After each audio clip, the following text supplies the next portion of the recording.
जय श्री सद्गुरु देवाय नमः। जय श्री गणपति देवाय नमः।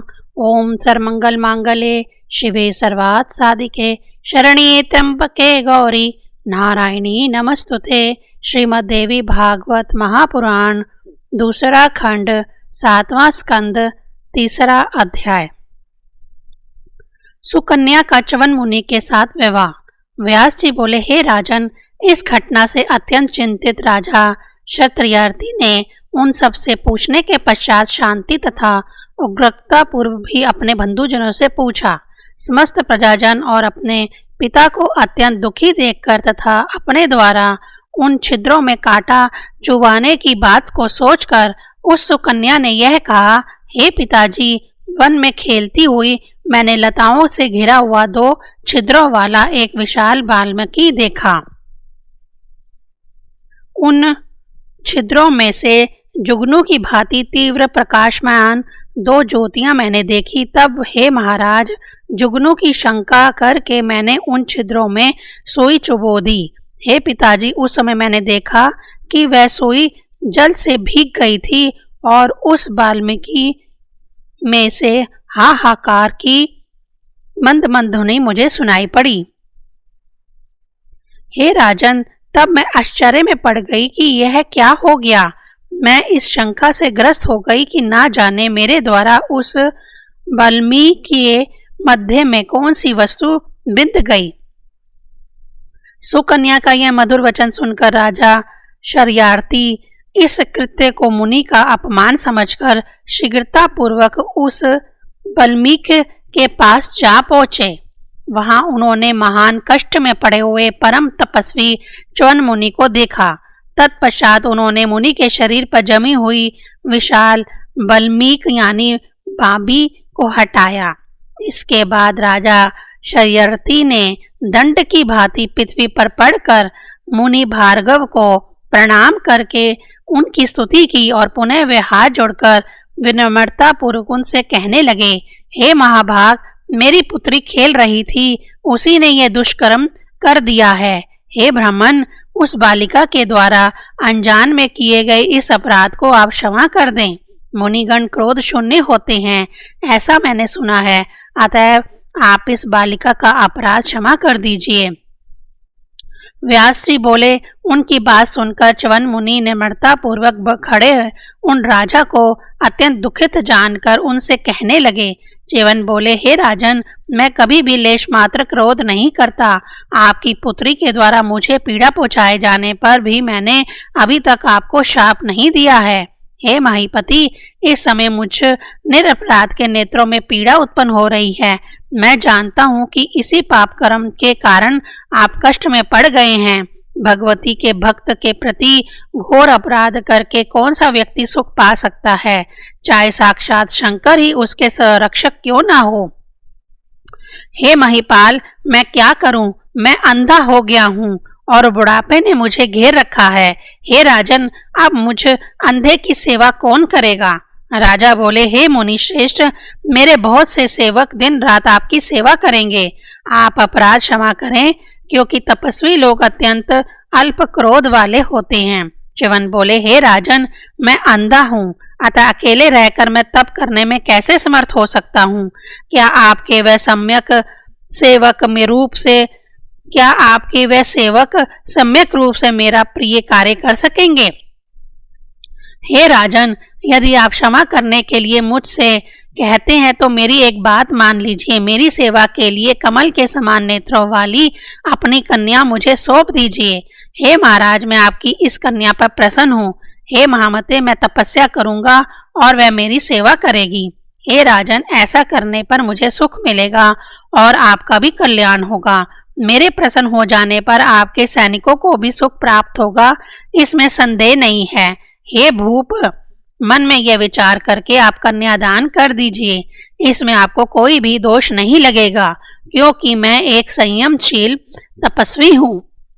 व्यास जी बोले, हे भारत, मुनि की बात सुनकर राजा क्षत्रियार्थी घोर चिंता में पड़ गए।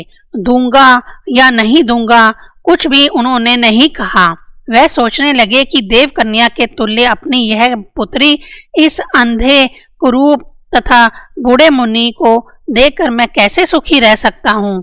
ऐसा अल्प बुद्धि तथा पापी कौन होगा जो शुभ तथा अशुभ का ज्ञान रखते हुए भी अपने सुख के लिए अपनी ही कन्या के सांसारिक सुख को नष्ट कर देगा। अंधे तथा वृद्ध च्यवन मुनि को पति रूप में प्राप्त करके सुंदर बहुओं वाली तथा काम बाण से व्यथित वह कन्या उसके साथ किस प्रकार अपना जीवन व्यतीत करेगी। अपने अनुकूल पति पाकर भी यौवन अवस्था में किसी स्त्री के द्वारा, और वह भी विशेष रूप से रूप संपन्न स्त्री के द्वारा काम को जीतना अत्यंत कठिन है, तो फिर इस वृद्ध तथा नेत्रहीन पति को पाकर उसकी क्या स्थिति होगी। तपस्वी गौतम ऋषि को पति रूप में प्राप्त करके रूप तथा यौवन से युक्त सुंदरी अहल्या इंद्र के द्वारा शीघ्र ही ठग ली गई थी, और बाद में इसे धर्म विरुद्ध जानकर उसके पति गौतम ने शाप दे दिया था। अतः मुझे कष्ट भले ही मिले, किंतु मैं मुनि को अपनी पुत्री सुकन्या नहीं दूंगा। ऐसा विचार करके राजा शर्यर्थी संतप्त मन से अपने घर चले गए, और अत्यंत विषादग्रस्त होकर उन्होंने मंत्रियों को बुलाकर उनसे मंत्रणा की। हे मंत्रियों, आप लोग बताइए कि मैं इस समय क्या करूं? अपनी पुत्री मुनि को सौंप दूं अथवा स्वयं दुख भोगूं? आप अब मिलकर इस पर सम्यक विचार कीजिए और मेरा हित किस प्रकार होगा। मंत्रीगण बोले, हे महाराज, इस विषम संकट की स्थिति में हम आपसे क्या कहें। यह अत्यंत लवण्यमयी सुकन्या इस अभागे को देना कैसे उचित होगा।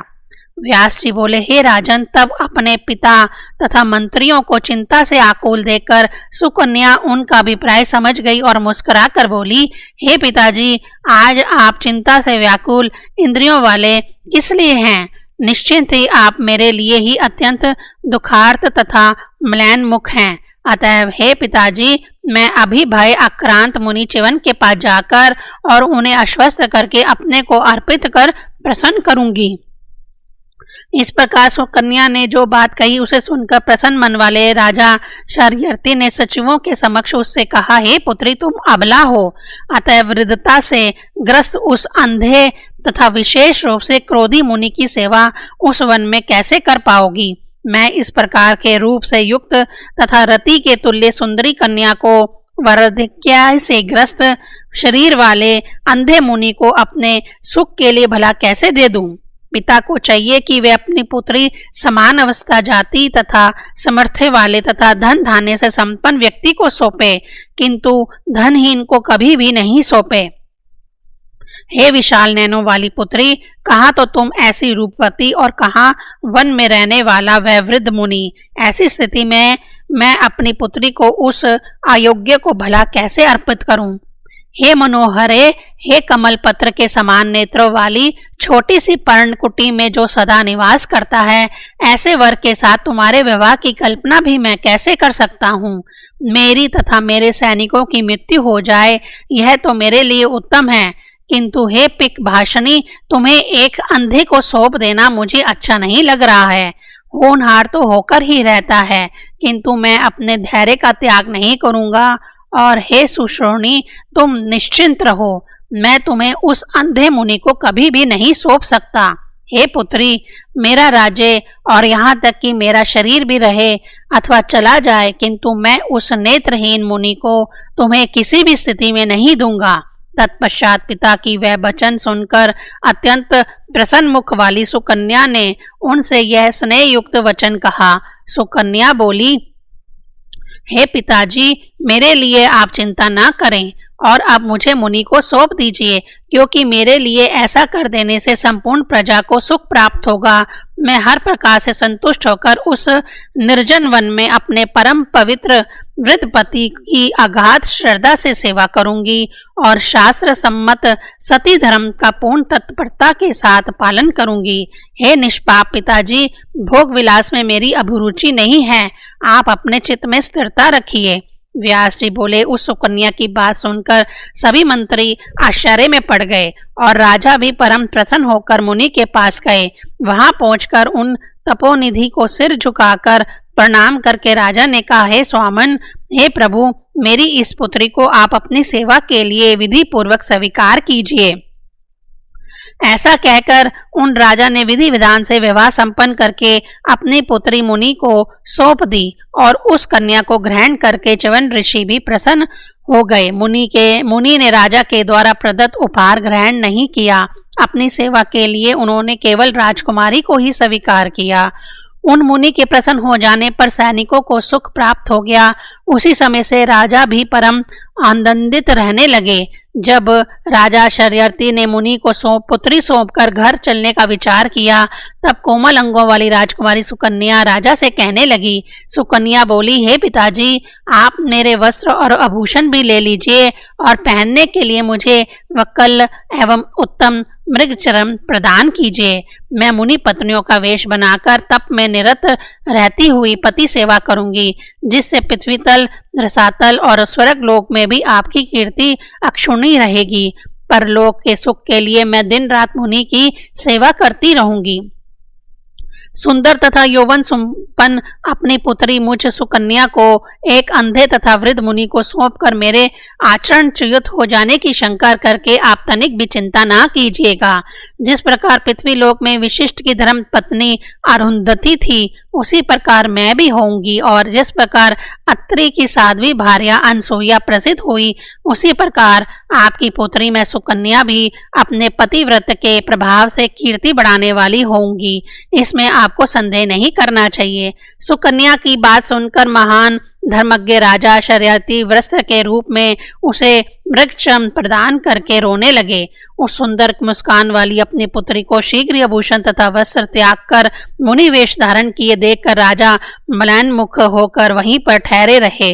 अपनी पुत्री को वक्कल तथा मृगचर्म धारण की हुई देखकर सभी रानियां भी रो पड़ी। वह परम शोकाकुल हो उठी और कांपने लगी। व्यास जी बोले, हे राजन, तत्पश्चात अपनी उस समर्पित पुत्री सुकन्या से विदा लेकर तथा उसे वहीं छोड़कर चिंतित राजा मंत्रियों के साथ अपने नगर को चले गए। तीसरा अध्याय समाप्त। चौथा अध्याय सुकन्या की पति सेवा तथा वन में अश्विनी कुमारों से भेंट का वर्णन। व्यास जी बोले, हे जन्मजय, राजा शर्यार्थी के चले जाने पर सुकन्या अपने पति च्यवन मुनि की सेवा में संलग्न हो गई। धर्म प्रयाण वह उस आश्रम में अग्नियों की सेवा में सदा निरत रहने लगी। सर्वदा पति सेवा में संलग्न रहने वाली वह बाला विविध प्रकार के स्वादिष्ट फल तथा कंद मूल लाकर मुनि को अर्पण करती थी। वह शीतकाल में उष्ण जल से उन्हें शीघ्रता पूर्वक स्नान कराने के पश्चात मृगचर्म पहनाकर पवित्र आसन पर विराजमान कर देती थी। पुनः उनके आगे तिल, जौ, कुशा और कमंडल रखकर उनसे कहती थी, हे मुनि श्रेष्ठ, अब आप अपना नित्य कर्म करें। मुनि का नित्य कर्म समाप्त हो जाने पर वह सुकन्या पति का हाथ पकड़कर उठाती और पुनः किसी आसन अथवा कोमल शैया पर उन्हें बिठा देती थी। तत्पश्चात वह राजकुमारी पके हुए फल तथा भली भांति सिद्ध किए गए धान्य विशेष च्यवन मुनि को भोजन कराती थी। वह सुकन्या भोजन करके तृप्त हुए पति को आदर पूर्वक आचमन कराने के पश्चात बड़े प्रेम के साथ उन्हें तांबूल तथा पुंगी फल प्रदान करती थी। च्यवन मुनि के मुख शुद्धि पर कर लेने पर सुकन्या उन्हें सुंदर आसन पर बिठा देती थी। तत्पश्चात उनसे आज्ञा लेकर वह अपने शरीर संबंधी कृत्य संपन्न करती थी। तत्पश्चात स्वयं फलाहार करके वह पुनः मुनि के पास जाकर नम्रतापूर्वक उनसे कहती थी, हे प्रभु, मुझे क्या आज्ञा दे रहे हैं? यदि आपकी सम्मति हो तो मैं अब आपके चरण दबाऊं। इस प्रकार पति प्रयाण वह सुकन्या उनकी सेवा में सदा संलग्न रहती थी। सायंकालीन हवन समाप्त हो जाने पर वह सुंदरी स्वादिष्ट तथा मधुर फल लाकर मुनि को अर्पित करती थी। पुनः उनकी आज्ञा से भोजन से बचे हुए आहार को बड़े प्रेम के साथ स्वयं ग्रहण करती थी। इसके बाद अत्यंत कोमल तथा सुंदर आसन बिछाकर उन्हें प्रेम पूर्वक उस पर लिटा देती थी। अपने प्रिय पति के सुख पूर्वक शयन करने पर वह सुंदरी उनके पैर दबाने लगती थी। उस समय क्षीण कटी प्रदेश वाली वह सुकन्या कुलीन स्त्रियों के धर्म के विषय में उनसे पूछा करती थी। चरण दबा करके रात में वह भक्ति प्रयाण सुकन्या जब यह जान लेती थी कि च्यवन मुनि सो गए हैं, तब वह भी उनके चरणों के पास ही सो जाती थी। ग्रीष्म काल में अपने पति च्यवन मुनि को बैठा देखकर वह सुंदरी सुकन्या ताड़ के पंखे से शीतल वायु करती हुई उनकी सेवा में तत्पर रहती थी। शीत काल में सूखी लकड़ियां एकत्रित कर उनके सन्मुख प्रज्वलित अग्नि रख करके वह उनसे बार बार पूछा करती थी कि आप सुखपूर्वक तो हैं। ब्रह्म मुहूर्त में उठकर वह सुकन्या जल पात्र तथा मिट्टी पति के पास रखकर उन्हें शौच के लिए उठाती थी। इसके बाद उन्हें आश्रम से कुछ दूर ले जाकर बैठा देने के बाद वहां से स्वयं कुछ दूर हटकर बैठी रहती थी। मेरे पतिदेव शौच कर चुके हैं ऐसा जानकर वह उनके पास जाकर करके उन्हें उठाती थी और आश्रम में ले आकर के अत्यंत सावधानी पूर्वक एक सुंदर आसन पर बैठा देती थी। तत्पश्चात मिट्टी और जल से विधिवत उन दोनों चरण धोकर फिर आचमन पात्र दे करके दंत धोवन दोतन ले आती थी।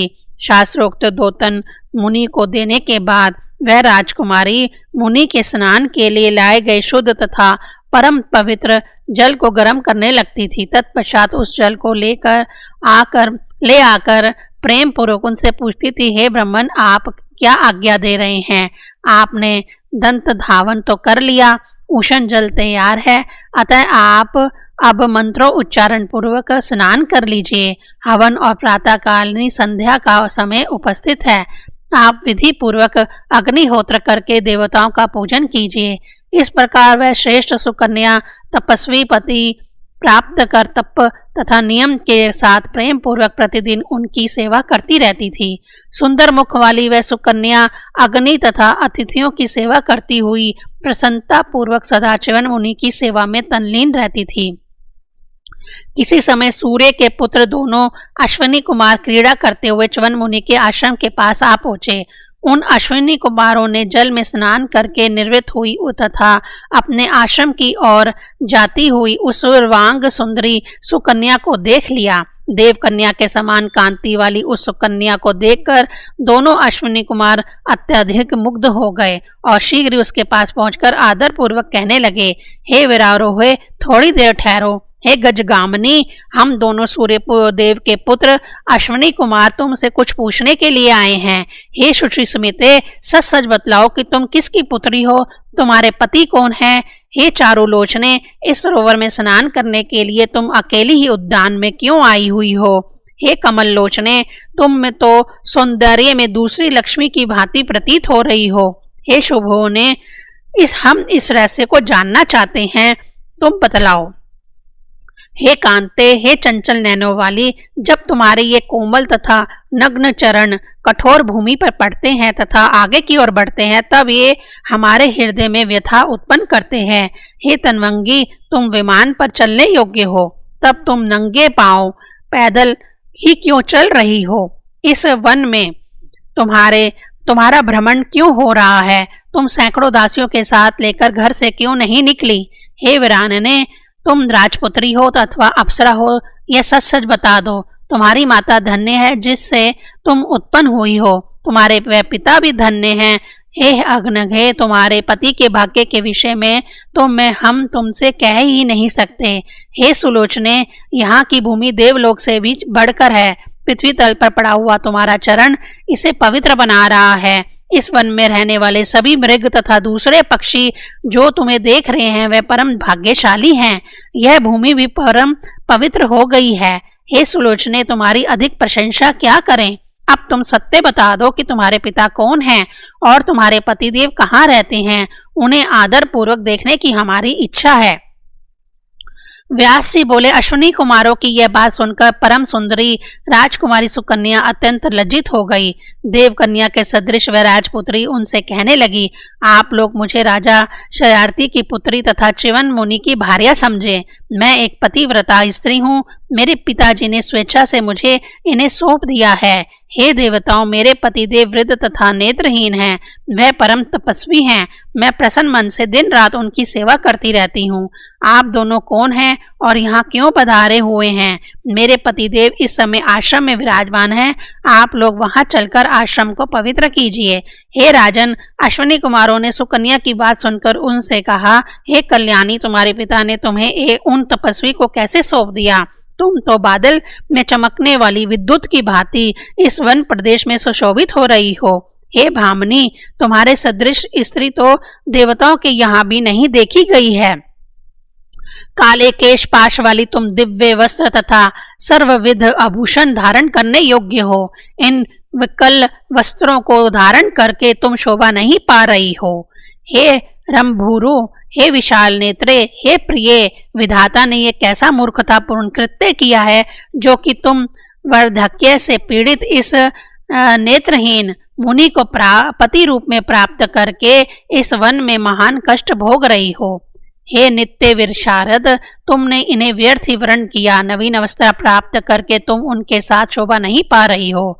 भली भांति लक्ष्य साध करके कामदेव के द्वारा वेगपूर्वक छोड़े गए बाण किस पर गिरेंगे? तुम्हारे पति तो इस प्रकार से असमर्थ हैं। विधाता निश्चय ही मंद बुद्धि वाले हैं जो उन्होंने नव यौवन से संपन्न तुम्हें नेत्रहीन की पत्नी बना दिया। हे विशाल लोचने, तुम इनके योग्य नहीं हो। अतः हे चारु लोचने, तुम किसी दूसरे को अपना पति बना लो। हे कमल लोचने, ऐसे नेत्रहीन मुनि को पति रूप में पाकर तुम्हारा जीवन व्यर्थ हो गया है। हम लोग इस तरह से वन में तुम्हारे निवास करने तथा वक्कल वस्त्र धारण करने को उचित नहीं मानते हैं। अतः हे पृष्ठ अंगों वाली, तुम सम्यक विचार करके हम दोनों में से किसी एक को अपना पति बना लो। हे सुलोचने, हे माननी, हे सुंदरी, तुम इस अंधे तथा बूढ़े मुनि की सेवा करती हुई अपने यौवन को व्यर्थ क्यों कर रही हो? भाग्य से हीन तथा पोषण भारण तथा रक्षा के समर्थे से रहित उस मुनि की सेवा तुम क्यों कर रही हो? हे निर्दोष अंगों वाली, सभी प्रकार के सुख उपभोग से वंचित इस मुनि को छोड़कर तुम हम दोनों में से किसी एक को स्वीकार कर लो। हे कांते, हमें वरण करके तुम इंद्र के नंदन वन में तथा कुबेर के चैत रथ वन में स्वेच्छापूर्वक विहार करो। हे माननी, तुम इस अंधे तथा वृद्ध के साथ अपमानित होकर अपना जीवन कैसे बिताओगी? तुम समस्त शुभ लक्षणों संपन्न एक राजकुमारी हो तथा संसारिक हाव भावों को भली भांति जानती हो। अतः तुम भाग्यहीन स्त्री की भांति इस निर्जन वन में अपना समय व्यर्थ क्यों बता रही हो? अतः हे पिक भाषणी, हे सुमुखी, हे विशाल नेत्रे, तुम अपने सुख के लिए हम दोनों में से किसी एक को स्वीकार कर लो। कृष्णकटी प्रदेश वाली हे राजकुमारी, तुम इस वृद्ध मुनि को शीघ्र ही छोड़कर हमारे साथ देववनों में चलकर नानाविध सुखों का भोग करो। हे सुंदर केशों वाली, हे मृग नयनी, इस निर्जन वन में एक वृद्ध के साथ रहते हुए तुम्हें कौन सा सुख है? एक तो तुम्हारी यह नई युवस्था और उस पर एक अंधे की सेवा तुम्हें करनी पड़ रही है। हे राजकुमारी, क्या दुख भोगना ही तुम्हारा अभीष्ट है? हे चंद्रमुखी, तुम अत्यंत कोमल हो, अतः वन से तुम्हारा इस प्रकार फल तथा जल ले आना कदापि उचित नहीं है। चौथा अध्याय समाप्त। ओम ऐं ह्रीं क्लीं चामुंडाय विच्चे।